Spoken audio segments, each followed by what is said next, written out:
Hi everyone, welcome to my channel. Um, as you can tell by the title, this is kind of a heavy topic, so I just wanted to let everybody know I will be discussing a lot of what's happened. This isn't how I normally do my videos. As you can tell, I've been putting this off for a little bit. It's been almost 2 months today that I found out about everything. And back in December, I had said I had a lot of videos planned, and I did. And then I found out I was pregnant, and that kind of put things, you know, on the back burner. And it's just been a crazy whirlwind ever since then. So I'm not going to commit to anything because I don't know. And then, like, right now, this is our last night in our house. We're going to be moving. So everything is crazy. Everything is it's just chaos. My life has been pure chaos since January. So, anyways, I was going to tell you guys about my miscarriage. So, I found out I was pregnant on January 11th, and I had a video about a year ago about how we are probably one and done. So when I say we were surprised, we were shocked.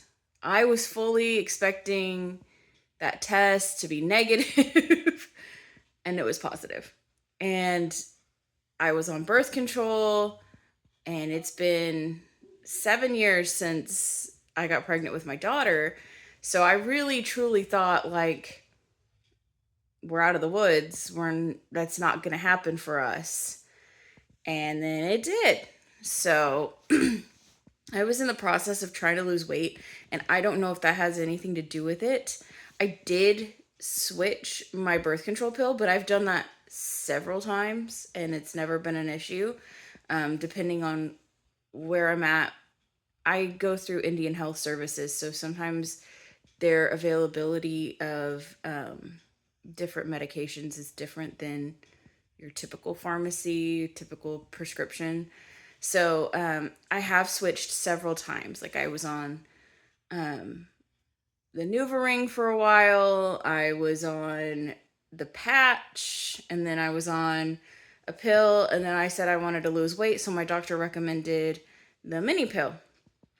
And so I was losing weight, and I was taking the pill. I did get sick, and I missed a couple, but I didn't think, my literal years of being on birth control. I've been on birth control since I was 16. So, I mean, I've missed a few pills here and there, and it's never been an issue.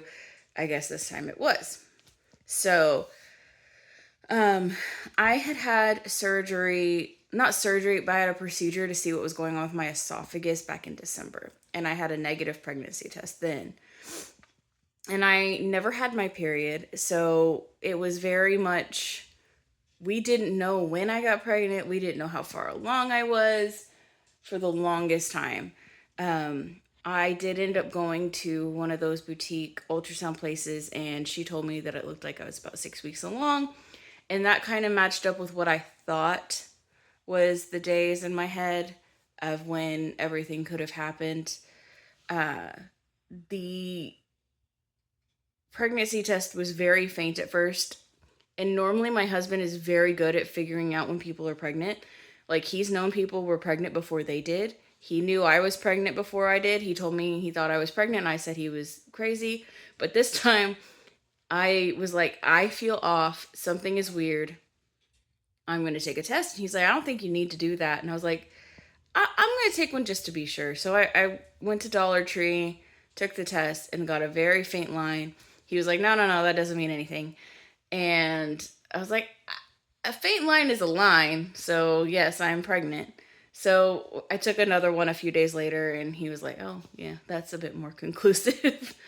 So after all the testing was said and done, I went to the doctor to confirm and see what I needed to do. Since I had been on birth control, they said there was nothing. They started just prescribing me prenatals, and we just kind of went about our time. And then on I was about 4.5 weeks along, and I started having this really weird pain on my side. And I was so worried. I was like, is it an ectopic? I don't know. So I went to the emergency room. Now, at the Indian clinic, they don't have like formal ultrasounds on evenings and weekends. Those are only during the day, and they're typically scheduled. So they were able to do like an abdominal one, and the doctor said she thought she could see the sac, and it was in my uterus, so we didn't need to worry. And so that was good. And I just kind of went about my time. Like I said, I went to the ultrasound place, and sure enough, there was the fetal pole and everything. So everything looked good. And then I was about 7 weeks along, and I started getting this really bad cramping. And I was scared because I had never felt anything like that before. It felt like I was starting my period, and I was like, oh no, I'm going to lose the baby. And then that night, I started bleeding, and I was like, oh, I had a full meltdown. My daughter wasn't like this, so I was like, oh no, I'm losing the baby. My husband was like, just take some breaths, go to the ER in the morning. And I did. I went to the ER in the morning, and he sent me to the ultrasound, and I got to hear the heartbeat. It was 129 beats per minute, and I was just reassured that everything looked good. As long as baby's heart rate was above 110, that was a good sign, and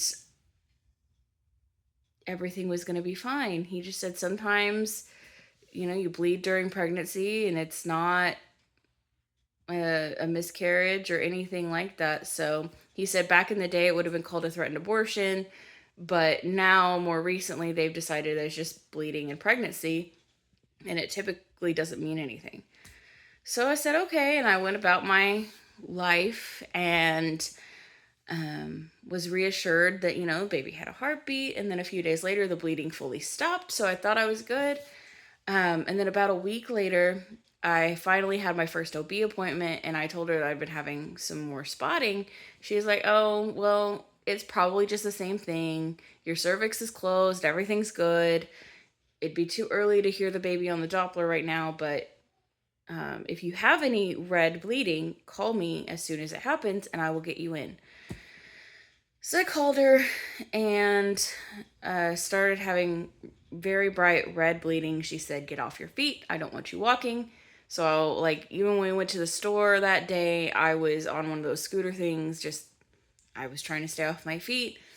And then the next day she had me come in for an ultrasound that afternoon, and everything was just really quiet. And I know ultrasound techs can't tell you anything, but I knew when she wasn't really engaging with us, something was wrong. My husband came. He drove crazy time to get there for this ultrasound appointment in case we were told something bad. I tried to ask him to look for the flicker of the heartbeat, but he had no idea what I was talking about. So I just kept asking, did you see the flicker? Did you see the flicker? And when we would listen to stuff, she was like, I'm just listening to your ovaries. And I thought at that point, if there was a heartbeat, we would have heard it. But I didn't know for sure. And when we were done, I just asked her, I was like, can I see it? Because it was one of those where she had it turned away from me, and I was like, can I see the baby? She's like, oh, I'm not supposed to, but I'll let you look. So she turned the screen, and I just said thank you. And it looked about the same as it did the last time. So I didn't know what.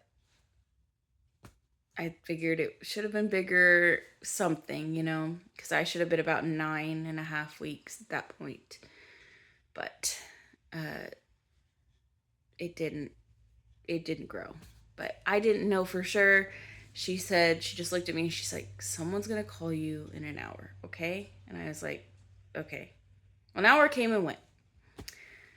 All evening, no calls. And I cried so much because I was just like, why can't they just tell me what's going on? My husband was like, you know what? No news is probably good news. So let's just go with that. And I was like, okay. Well, my daughter had a test the next morning, and as we were walking in, I realized I hadn't checked my email that day to make sure her teacher hadn't sent me something, because sometimes her teacher will send me something, and I was like, oh, I need to check. So I checked, and there was the thing that said test result on my chart, and I clicked it, and it said, it had all the measurements, and then it said no fetal heart tones detected, early pregnancy loss, fetal demise. Finding out about that on an email is probably the worst way I could have found out about it. But it happened, and I dropped my daughter off with her teacher. I said, I have to go to the truck. Went to the truck, cried, called my husband, and he stopped work and he came and found me, which I love having Google location on, because I couldn't tell him. He's never been where we were to take my daughter to the test, because we do Epic, which is kind of homeschool, kind of not. So he didn't know where we were. So thankfully we had Google locations on for each other, because I couldn't even tell him where we were, and he was able to find and come and take care of everything. So then I went to the doctor again and did a blood draw. For whatever reason, my biggest thing is when people ask if I'm okay, and I'll just break and start crying. I've been pretty okay the last little bit. The last few weeks have been okay. But back then it was like, are you okay? And they couldn't find my vein, and she was just like, are you okay? And I lost it. And I couldn't say anything. They finally got the blood drawn, and it was just terrible. Anyways, I tried to wait for things to happen naturally, but it never did. And so I ended up having a DNC on March 11th, which is 2 days before my wedding anniversary. So that was great. So did that, and that was honestly, it gave me so much closure. I think I'm going to talk about different things along with the miscarriage that are different things that people have questions about. Like, some people are like, would you take the pill? Would you just do it naturally? Would you do the DNC? I would do the DNC, but I'll talk about that, like I said, in another video. It provided closure. All the doctors there were so sweet, and it was as good of an experience as it could be for the situation I was in. Our daughter had learned I was pregnant when I was about 6 or 7 weeks. I had to go to the doctor for something, and they said, with you being pregnant, she's like, Mom, you're pregnant? Like, and so she just knew from then. So we made a big to-do, and we bought her a little sweater that said promoted to big sister, and told people. Everybody was so excited, and I mean, we had no reason to think that it was going to end this way after having a very healthy, successful pregnancy with her. But it's happened, and she took it pretty hard. One of my friends had a baby literally just a few days after we found out about the miscarriage. And I told her, because her little friend is a big sister now. So I said, hey, your friend's a big sister. Her mommy had her baby sister. And she just was like, they get to be a family of 4 and we get to be 3 still. It's not fair. And that broke my heart.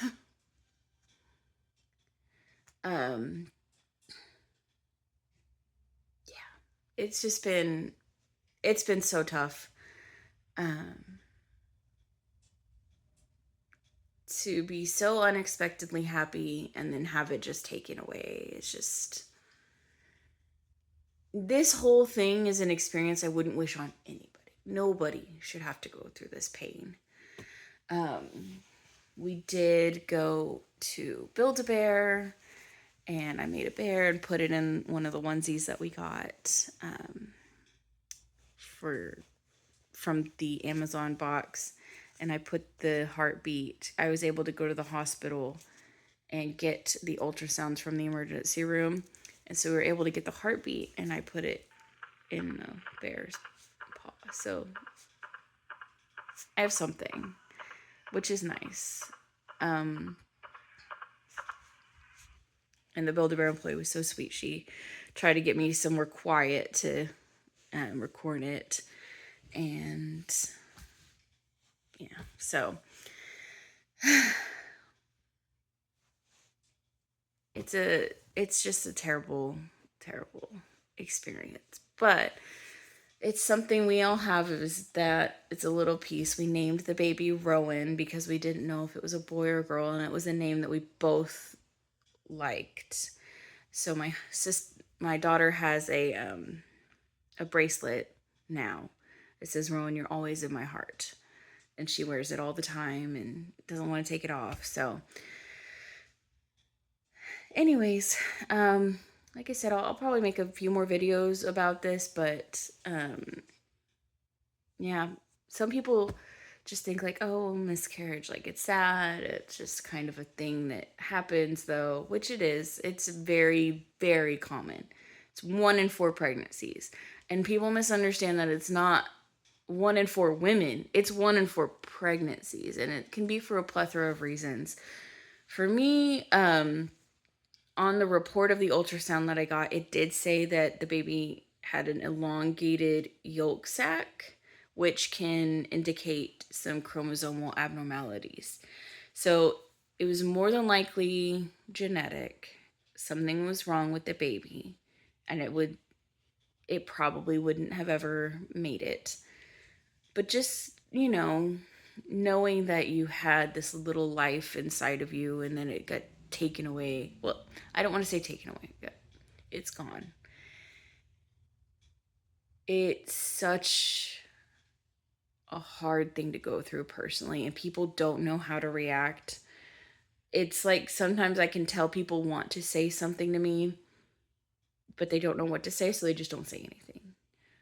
Or if I do talk about the baby, they get super uncomfortable because they don't know what to say. And I understand that, but it's such an awkward and lonely time. And then people have their babies and it's hard to be around. And my sister actually found out she was pregnant a couple days before I found out that the baby was gone. So that's been a whole other thing because I'm so excited to be an auntie. I'm beyond excited for that.